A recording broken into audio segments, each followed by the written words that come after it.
আজ সূরা আলে ইমরান নিয়ে আলোচনা শ্রবণ করব। সংক্ষিপ্ত পরিচয় আমরা জেনে নিই।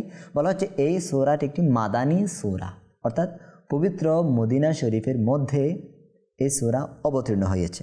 এই সূরার মধ্যে 20টি রুকু আছে, 200টি আয়াত রয়েছে। হ্যাঁ, এই সূরার নাম রাখা হয়েছে আলে ইমরান। আলে ইমরান। আল আল শব্দের অর্থ কি?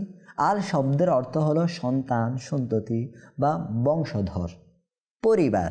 তো এই সূরার 33 নম্বর আয়াত থেকে 54 নম্বর আয়াতে হজরতে মরিয়ম এর পিতা হজরতে ইমরান এর পরিবার ও বংশধরদের পবিত্রতা ও শ্রেষ্ঠত্বের কথা বর্ণিত হয়েছে।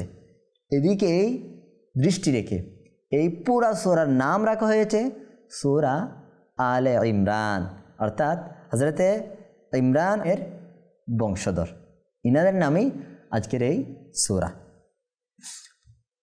তো প্রিয় দর্শক, আমরা আজকের তেলাওয়াত শ্রবণ করার আগে, সহিহ শুদ্ধ করার আগে আসুন এই সূরাটির কিছু ফজিলত আমরা কিতাব থেকে শ্রবণ করি। প্রিয় নবী সাল্লাল্লাহু আলাইহি ওয়াসাল্লাম ইরশাদ করেছেন, এই সূরাটিকে নূরানি বা উজ্জ্বল বলে ঘোষণা করেছেন। আল্লাহু আকবার।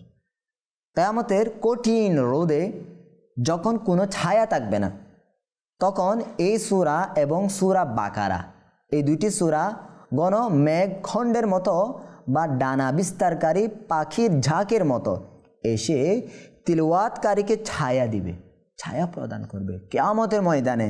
এবং এখানে শেষ নয়, ওই সূরাগুলো তার জন্য আল্লাহ তাআলার দরবারে সুপারিশ করবে।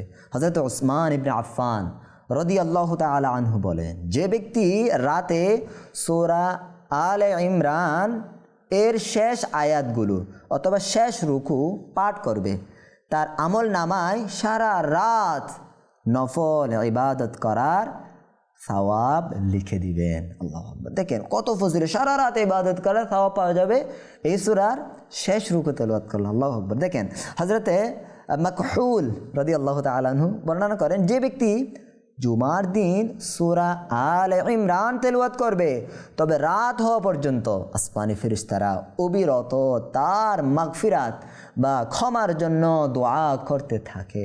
আল্লাহু আকবার।